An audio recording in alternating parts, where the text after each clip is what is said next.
છે જ નહીં. મેં અમુક એવા વૃદ્ધોને જોયા છે જેમણે જિંદગીભર ભગવાનનું નામ નથી લીધું. મારા જીવનમાં અમુક મેં વૃદ્ધો જોયા છે એવા કે જે એવું કહે છે, આપણે કહીએ ને ભગવાન હું તો તારા ચરણોનો ચાકર છું, આવું ભજન જો એમના ઘરે ભજન રાખ્યા હોય ગામમાં અને ભાઈ સામે બેસીને સાંભળે ને તો પછી પત્યા પછી મને સલાહ આપવા આવે અને મને એમ કે બેન તમે આ લીટી ખોટી ગાઈ. એટલે હું કહું કે ક્યાં મારી ભૂલ પડી? હું બધાની સામે મારી ભૂલો સ્વીકારતી છું. હા, મારા ગામમાં પણ બેસું ને તો સરેઆમ કહું કે મારી ભૂલ પડે છે ને હું મારા બાળકો સામે પણ ક્યારેક ભૂલ પડે તો કહી દઉં બેટા મારાથી આ ભૂલ થઈ છે. હા, અને એમાં બહુ મજા આવે છે જીવવામાં. તો અહીંયા મારે ભજન ગાવાનું થાય ને ત્યારે એ કાકા પાછા એવા હતા કે ભજન પત્યા પછી રાત્રે મને 12 વાગ્યા પછી કહેવા આવ્યા, બેન તમારી ભૂલ થઈ. મેં કીધું ક્યાં ભૂલ થઈ કાકા, મને બતાવો, આવતા ભજનમાં હું સુધારી દઈશ. તો એમણે એવું કીધું કે તમે એમ કીધું કે હું તો તારા ચરણોનો ચાકર છું. હવે ભગવાન જો આપણે ભગવાન હોય, આપણા ભગવાનને આપણે મિત્ર, પતિ, પ્રેમી, દીકરો માન્યો હોય તો આપણે એમની તો લેવલ સરખું થયું કે નહીં? સરખું થયું તો આપણે એના ચરણોના ચાકર કેમ બન્યા? તમે આ શબ્દ ખોટો બોલો છો, તમે સુધારી લેજો. તમે ચરણોના ચાકર બોલ્યા, આપણે કેમ નોકર બનીએ ભગવાનના? આપણે સ્ટેટસ સરખું છે. આ રીતે મને સલાહ આપવામાં આવી છે. હા, અને ઘણીવાર એવું થાય કે આટલી બધી પૂજા પાઠ કર્યા પછી પણ મને કેમ તકલીફ છે, ત્યારે તમને વાત કરું. 2 વ્યક્તિ હતા, એક ઠગ હતો અને એક સજ્જન વ્યક્તિ હતો, ભગવાનનો પ્રેમી હતો. અને એ કાયમ જ સવાર સાંજ સ્નાન, ધ્યાન, શૌચ આદિ ક્રિયાઓ કરીને શુદ્ધિ કરીને ભગવાનના મંદિરે જાતો, ભગવાનને ભોળાનાથને ભજતો, ભગવાન કૃષ્ણને ભજતો, રાધાજીને ભજતો, માં અંબાને ભજતો.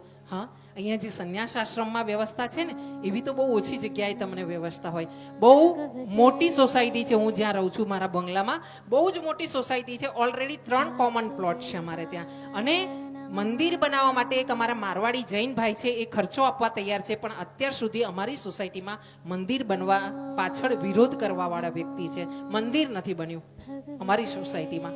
અમે બીજી નાની નાની સોસાયટીઓમાં મંદિરે દર્શન કરવાનો ઉત્સવ કરવા જઈએ છીએ. હા, અને એમનું કહેવું શું છે તમને કહું કે આપણે મંદિર બનાવશું ને તો બહારના લોકો દર્શન કરવા આવશે ને એનાથી ચોરીઓ વધશે સોસાયટીમાં. હવે ચોરી તો થવાની હશે તો થવાની જ છે.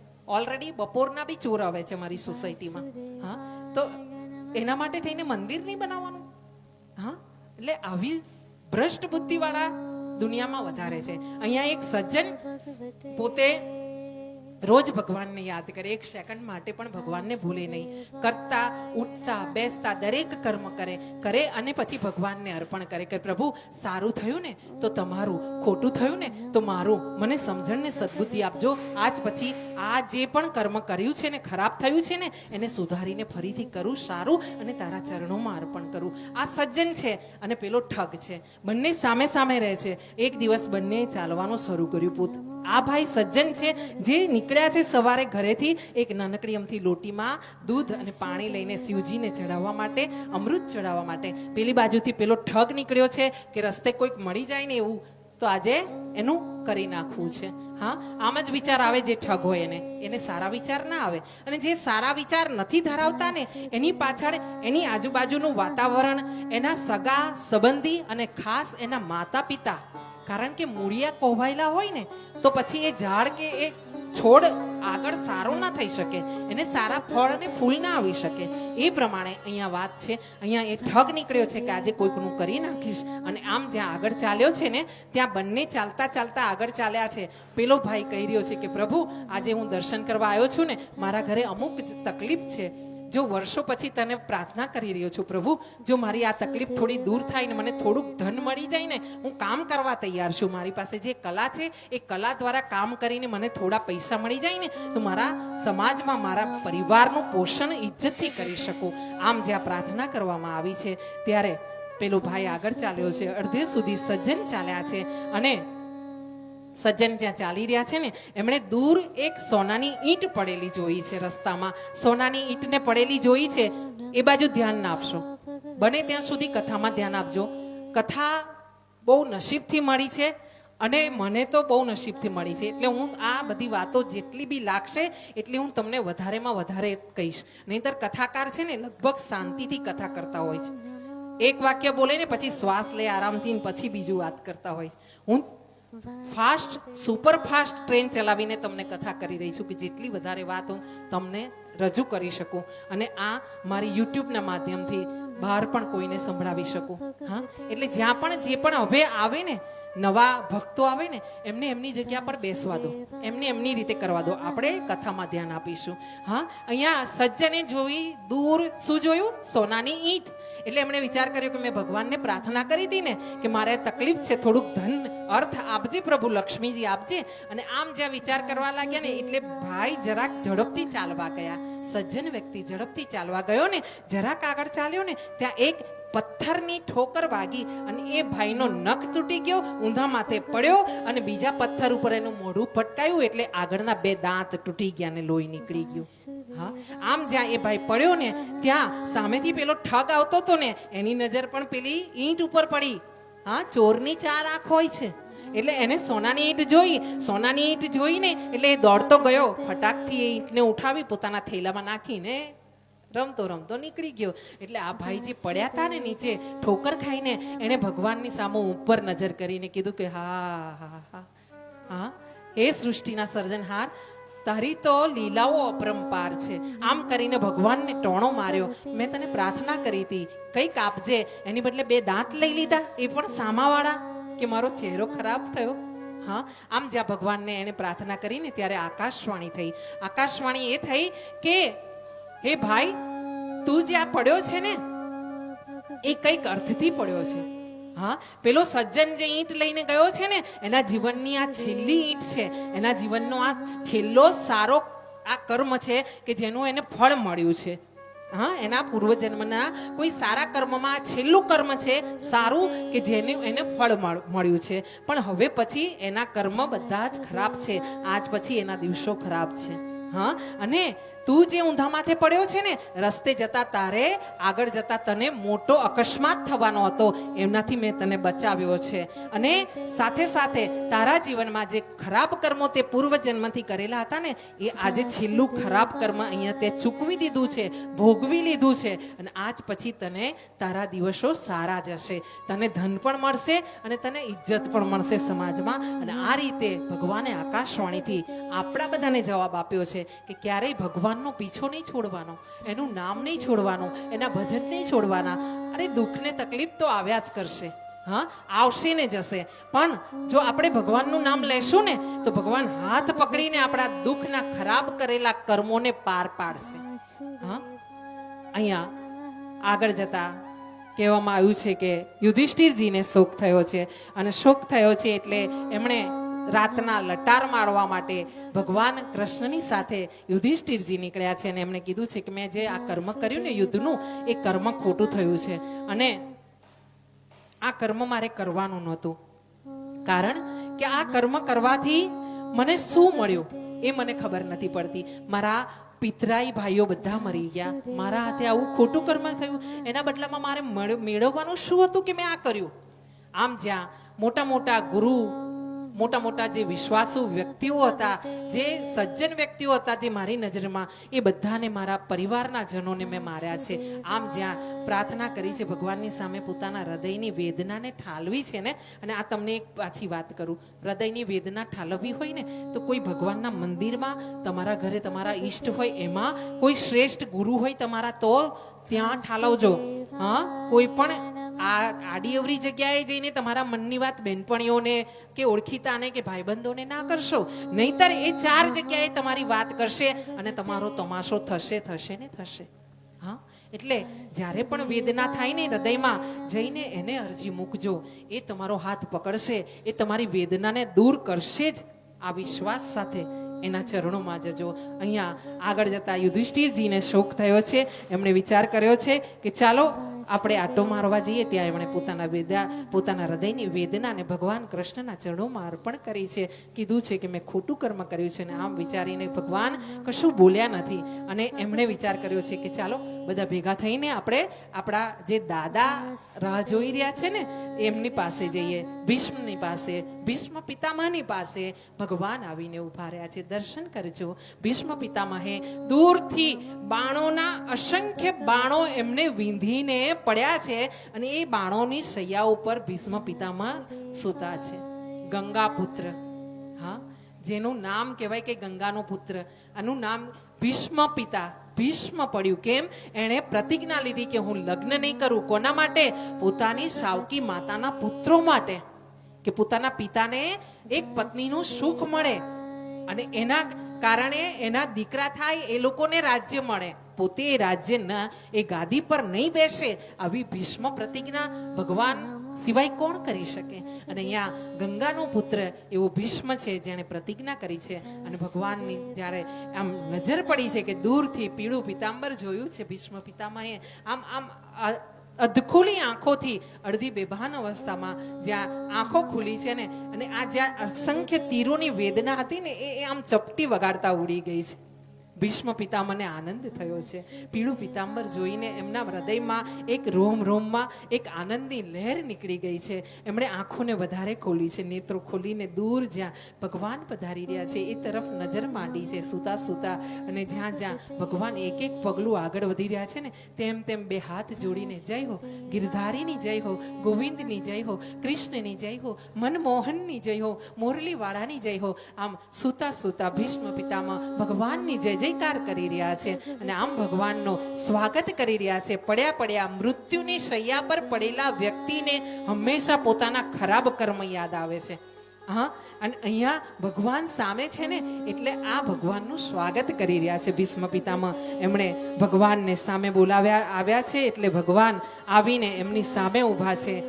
આમ આવીને જ્યાં કૃષ્ણ ઊભા છે, સાથે યુધિષ્ઠિર છે, પાંડવો છે, દ્રૌપદી છે, બધાએ આવીને દાદાને નમન કર્યા છે, દાદાના આશીર્વાદ લીધા છે. ભગવાને કીધું છે કે જુઓ, આ તમારો પૌત્ર છે ને, એને અફસોસ થાય છે, યુધિષ્ઠિરને અફસોસ થઈ રહ્યો છે. શું? કે એણે આ યુદ્ધ કર્યું ને એ ખોટું થયું છે.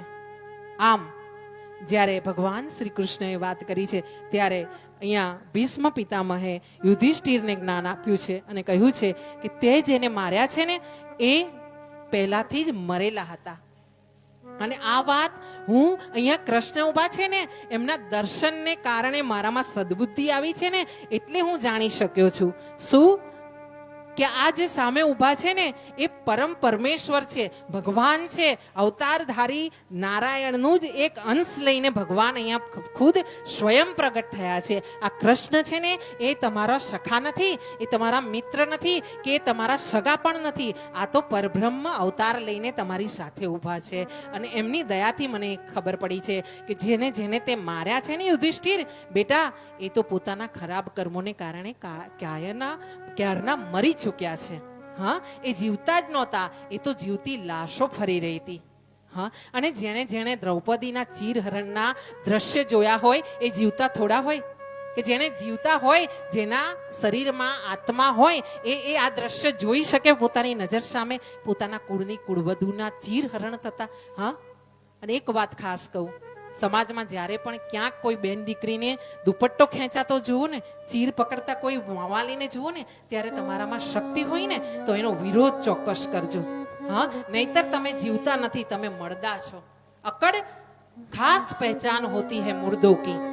હા, જે જીવે છે ને, એ વિરોધ કરે, ખોટી વાતનો વિરોધ કરે. પણ જો તમે કે હું ખોટી વાતનો વિરોધ ન કરી શકીએ ને, તો સમજવાનું કે આપણે બધા મરેલા મરદા છીએ. અહીંયા ભગવાન પિતામહે ભગવાનના ગુણગાન ગાયા છે, એમણે પણ સ્તુતિ કરી છે ભગવાનની. હા, પિતામહે. અને સ્તુતિ કરતા પહેલા યુધિષ્ઠિરને જ્ઞાન આપ્યું છે. ને આ રીતે જ્ઞાન જ્યારે આપ્યું છે ને, ત્યારે કીધું છે કે બેટા, આ બધી બુદ્ધિ જેને સત્વ બુદ્ધિ, સજ્જન, રાજસ, તમસ ને આ જે બધા આપણા સંસ્કાર છે ને, આ જે બધા બુદ્ધિના વિચારો ને બધું આવે છે ને, એ બધું પ્રભુને આધીન છે. પ્રભુને ઈચ્છા હોય તો જ તમને સદબુદ્ધિ આવે, પ્રભુને ઈચ્છા હોય તો જ તમે આગળ વધી શકો. પ્રભુની ઈચ્છા હતી તો જ યુદ્ધ થયું છે. આમ જ્યારે સમજાવવામાં આવ્યું છે, ત્યારે કીધું છે કે બુદ્ધિ તો ઈશ્વરને આધીન છે, ને સ્વયં ઈશ્વર એ કૃષ્ણ છે. પ્રજાની સેવા કરો, રામ રાજ્યનું સ્થાપન કરો, અને આરામથી તમારું જે પણ રાજ્યની ગાદી છે ને, એના પર બેસીને પ્રજાનું ધ્યાન રાખો. પ્રજા તમારા પુત્ર સમાન છે અને તમે એના પિતા સમાન છો. આમ કરીને એમણે અહીંયા યુધિષ્ઠિરને સમજાવવામાં આવ્યા છે ને. એ પછી ભગવાન સામે ઊભા છે, એટલે ભીષ્મ પિતામહે પૂછ્યું છે કે પ્રભુ, મારે મરતા પહેલા એક પ્રશ્ન પૂછવાનો હતો. ત્યારે ભગવાન હસ્યા છે, મંદ મંદ હાસ્ય કર્યું છે. પ્રભુએ કીધું છે કે તમે એક પ્રશ્ન નહીં દાદા, તમે તો જેટલા પ્રશ્ન પૂછો ને એનો મારે જવાબ દેવો પડે, મારી ફરજ છે. બોલો દાદા, શું પૂછવું છે તમારે? ત્યારે દાદા ભીષ્મએ પૂછ્યું છે, મેં તો બધી રીતે જ સારું કામ કર્યું છે, જિંદગીમાં મેં ક્યાંય કોઈ શું ખોટું કર્યું નથી. આ દરેક વ્યક્તિને આવો જ વિચાર આવે, તમે હોવ કે હું હોઉં, જ્યાં જ્યાં તકલીફ પડે ને ત્યાં આપણે શું વિચાર કરીએ, મેં તો કોઈ એવું ખોટું કર્યું જ નથી, પછી મને આ તકલીફ કેમ? પણ કર્યા વગર ક્યાંય કોઈને કશું મળતું નથી. આ આપણા સનાતન ધર્મમાં કર્મનો સિદ્ધાંત છે. હા, કર્યા વગર ખોટું કર્મ કર્યું હશે તો તમને ખરાબ કર્મનો ખરાબ ફળ મળશે, અને સારું કર્મ કર્યું હશે તો સારા કર્મનો સારું ફળ મળશે. શુદ્ધમાં, મર્યાદામાં, એકદમ શોર્ટમાં, સરસ ભાષામાં, સરળ ભાષામાં સમજાવું તો 100 ગ્રામ ખાંડ નાખી હશે ને તો 100 ગ્રામ ખાંડના જેટલી જ મીઠાશ તમારા શીરામાં આવશે, કે તમારી લાપસીમાં આવશે, તમારા કંસારમાં આપશે. હા, તમે એવું વિચાર કરીએ આપણે કે ગોળ આટલો નાખ્યો છે 100 ગ્રામ, 2 ઢેફા ઓછા નાખીએ અને આપણે વિચાર કરીએ કે ગળ પણ પૂરું આવે, એ ગળ્યું થશે નહીં. અહીંયા તમે જે કર્મ કર્યું છે એ જ કર્મ તમને એનું ફળ આપી શકે. આ વાત કહેવામાં આવી છે. સાથે દાદાની સામે ભગવાન ઊભા છે.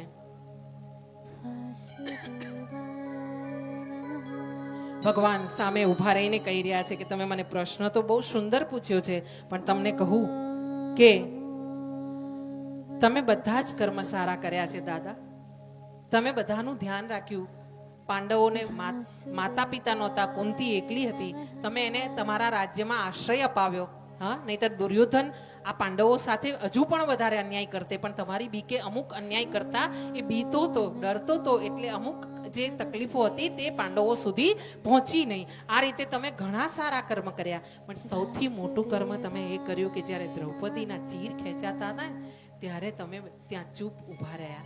અને ચૂપ તો ઊભા રહ્યા, મૌન ધારણ તો કર્યું. તમે ધારતે ને તો એક આંખ કાઢતે, એક શબ્દ કરીને કહેતે, ખબરદાર, જો કોઈએ મારી પુત્રવધૂને, કુળવધૂને હાથ અડાડ્યો તો ત્યાં કોની હિંમત હતી કે કોઈ દ્રૌપદીના ચીરને હાથ અડાડી શકતે? અને આમ વાત કરવામાં આવી છે. અહીંયા તમને બતાવું, દ્રૌપદી એવી અગ્નિપુત્રી છે, અગ્નશયની છે, એવી સતી છે કે જે દિવસે જે સમયે એના ચીર એને ચોટલેથી પકડીને લઈને આવવામાં આવ્યો ને દુશાસન દ્વારા, એ ધારતે ને એની એક આંખ ઊંચી કરતે ને પલકનો પલકારો, તો ત્યાં ને ત્યાં આખી ભરી સભામાં ભીષ્મ દાદા સાથે, વિદુરજી સાથે, ધૃતરાષ્ટ્ર સાથે, દુર્યોધનને અને 100 કૌરવોને બાળીને ભસ્મ કરતે આ એ સતી છે. હા, પણ એ સતીએ વિચાર કર્યો કે મારા પતિ જ્યાં સુધી બેઠા છે ને ત્યાં સુધી આ ધર્મ, મારી રક્ષાનો ધર્મ, મારી રક્ષાની ફરજ મારા પતિની છે. હા, એટલે જ આપણા ભારત દેશમાં હિન્દુ સનાતન ધર્મમાં દરેક પત્ની પોતાના પતિ ઉપર આધારિત છે. હા, અહીંયા સતીઓએ પોતાના વર્તન દ્વારા બતાવ્યું છે આપણાને. હા, નાની નાની બાબતો એવી છે કે જેમાંથી દ્રૌપદીના ચીરહરણની ખાલી કથા કરીએ ને તો 3 કલાક કથા થાય. એમાંથી એટલા ગૂઢ રહસ્યો નીકળે કે જ્યારે પેલા એ ચોટલો પકડીને ખેંચીને લાવ્યા ને, હા, ત્યારે એ રજસ્વલા હતી, દ્રૌપદી રજસ્વલા હતી, અને એ સમયે એને ચોટલો પકડીને ખેંચીને લાવવામાં આવી. હા, અને એ જ્યારે આ કૃત્ય કર્યું ને, અધમ કૃત્ય, ત્યારે જો દ્રૌપદી ધારતે ને તો એને બાળીને ભસ્મ કરી નાખતે, એને એની નજીક નહીં આવવા દેતે માં. હા, પણ દ્રૌપદી સતી છે, એને વિચાર કર્યો કે મારા 5 પતિ છે, એ મને બચાવશે. પછી એને વિચાર કર્યો શું કે આ બધા મોટા મોટા મારા દાદા, પરદાદા, મારા સસરા, મારા કાકા સસરા જે બધા બેઠા છે ને એ બધા મારી આ લાજને બચાવશે. હા, હું બચી જઈશ. જ્યાં સુધી આ સજ્જનો બેઠા છે ને, આ મારાથી શ્રેષ્ઠ બેઠા છે ને, આ વડીલો બેઠા છે ને, આ ધુરંધરો આમ હાથમાં મોટા મોટા ધનુષધારીઓ બેઠા છે ને, ત્યાં સુધી મારો વાળ વાંકો નહીં થાય. આ જ્યાં સુધી રાહ જોઈ ને દ્રૌપદીએ, ત્યાં સુધીમાં દુશાસને એનો છેડો પકડી લીધો. આપણે વડીલ છીએ, આપણે શ્રેષ્ઠ છીએ, અને આપણા રહેતા આપણા પરિવારમાં કોઈ નાની વ્યક્તિને તકલીફ પડે ને એના માટે ફટ છે આપણા જીવનને. હા, ત્યારે આપણું જીવવું નકામું છે. આપણે જ્યાં પણ વડીલ છીએ, સાસુ છે, સસરા છે, અને આપણા ઘરમાં નાના પુત્ર કે પુત્રવધુ દ્વારા મોટા પુત્રને કે કોઈને તકલીફ થતી હોય ને અને આપણે ચૂપ રહીએ ને, એ અહીંયા બતાવવામાં આવ્યું છે કે કે તો તમારા જીવવાનો કોઈ અર્થ નથી, વડીલ હોવાનો કોઈ અર્થ નથી. અહીંયા દ્રૌપદીએ વિચાર કર્યો છે કે મને બચાવી લેશે. છેલ્લે જતા એણે પોતાની લાજ બચાવવા માટે પોતે નિરર્થક એક પ્રયત્ન કર્યો છે, વ્યર્થનો એક પ્રયત્ન કર્યો છે. અને એ પોતાની સાડીને લઈને એના દાંતમાં એણે દબાવી છે.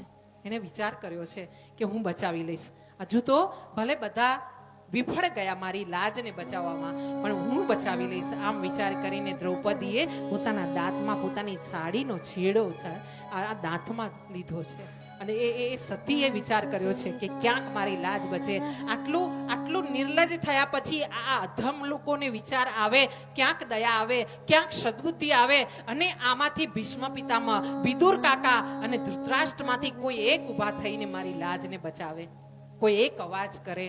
અને આ વડીલો ચૂપચાપ બેઠા છે, નેત્રો નીચે પડ્યા છે. હા, અને એવા સમયે એને યાદ આવ્યા છે કૃષ્ણ.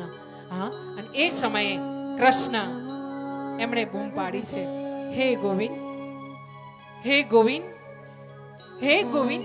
અને આમ 3 વાર જ્યાં આ દ્રૌપદીના મુખારબિંદથી ગોવિંદનું નામ જ્યાં નીકળ્યું છે ને, ત્યાં તો દ્વારિકામાં બેઠેલો મારો ગોવિંદ જ્યાં ભોજનનું કોળીઓ મોઢામાં લેવા જતો તો માં રૂક્ષ્મણી એને પડદો આમ પંખો નાખી દીધી અને જળ લઈને જમનાની જારી ભરીને બેઠી હતી માં. અને 56 ભોગનો થાળ મારા કૃષ્ણની સામે પડ્યો હતો.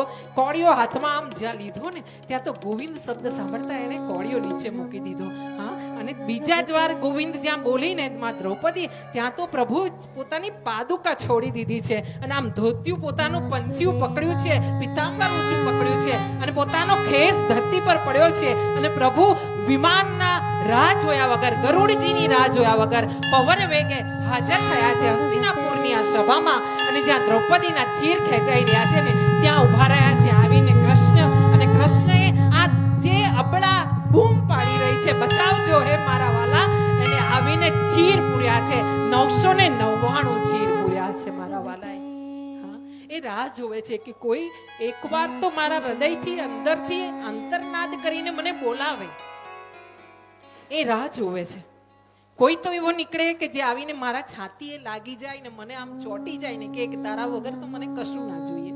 હા, એ રાહ જોવે છે. એટલે આપણા બધાને આ મૂર્તિઓ સામે પગે લાગવું પડે છે. નહીતર એ છે ને અત્યારે પણ હાજર છે.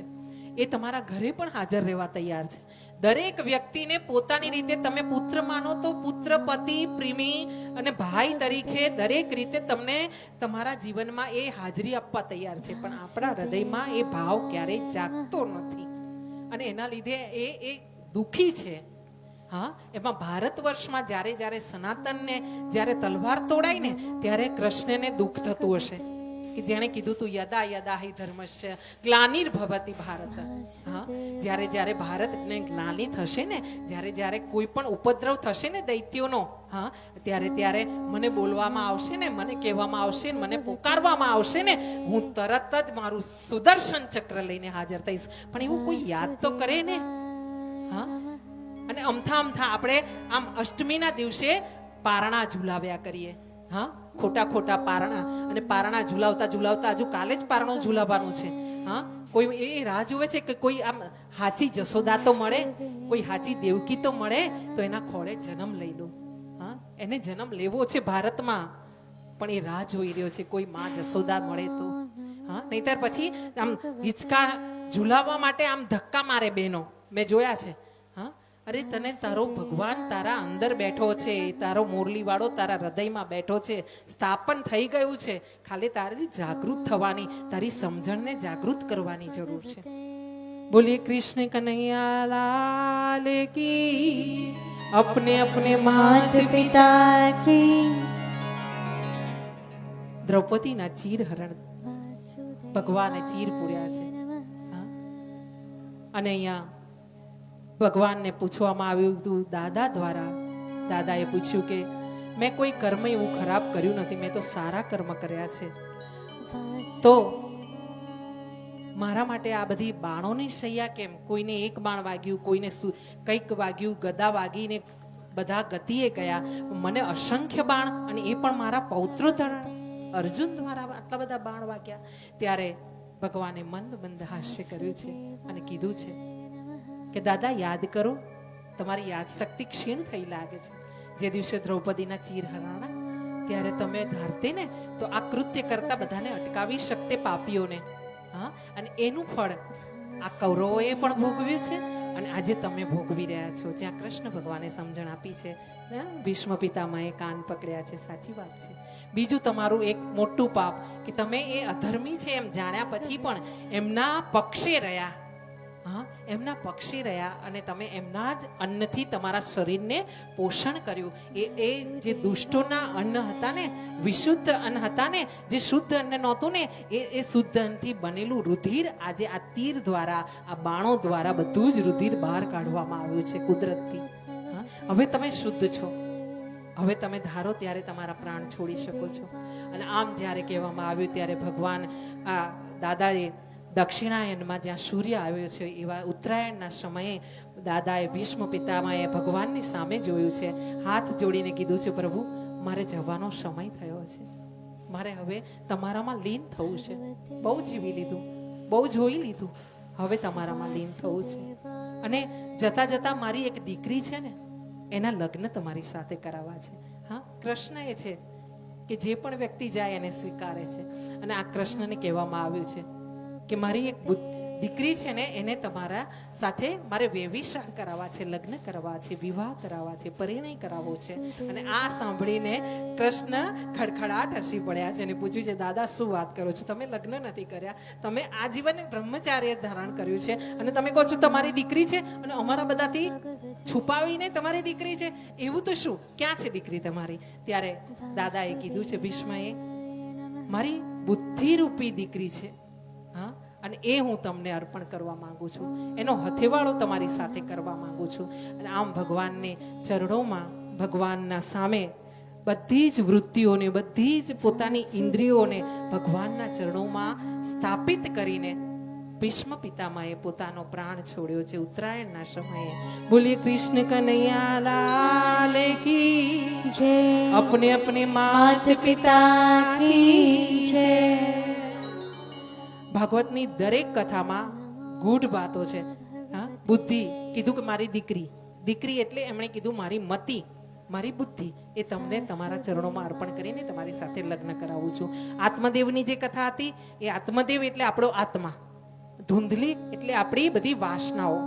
હા, આ બધી વાતો આપણે સમજવાની છે. આ કથાઓ એટલે આપણને સરળ બને ને બધી વાતો, એટલા માટે કથાઓ દ્વારા આ કથા કરવામાં આવી રહી છે. નાની નાની વાતો દ્વારા તમને અને મને સમજાવવામાં આવ્યું છે. પણ કોઈ વિરલા હોય ને, એ 100માંથી 2-4 જણાને સમજણ પડે કે આત્મદેવ એટલે કોઈ બ્રાહ્મણ નથી, એ આપણો આત્મા છે. આપણાને પોતાને જ જગાડવાની જરૂર છે, બીજા કોઈને જગાડવાની, સમજાવવાની જરૂર નથી. આપણે પોતે જાગતા થઈશું ધીરે ધીરે, 1-1, 2-2, 5-5, તો આપણો ભારત દેશ પણ જાગૃત થશે. હા, અને અહીંયા આગળ વાત કરી છે કે યુધિષ્ઠિર દ્વારા અંત્યેષ્ટિ કરવામાં આવી છે ભીષ્મ પિતામહની. અને આમ જ્યારે ભગવાને શ્રી કૃષ્ણ સાથે રહીને યુધિષ્ઠિરજીને લઈને હસ્તિનાપુર આવ્યા છે, ધૃતરાષ્ટ્ર અને ગાંધારીને ધીરજ બંધાવી છે અને યુદ્ધ કર્યું. એ પછી પિતામહ અને કૃષ્ણના ઉપદેશથી આ યુધિષ્ઠિરજીને શાંતિ થઈ છે. પિતામહે પણ સમજાવ્યા તત્વના બોધ અને ભગવાન કૃષ્ણએ પણ સમજાવ્યા યુધિષ્ઠિરને કે તમે જે કર્યું છે ને એ મારી ઈચ્છાથી થયું છે, મારી ઈચ્છા વગર પાંદડું પણ હલતું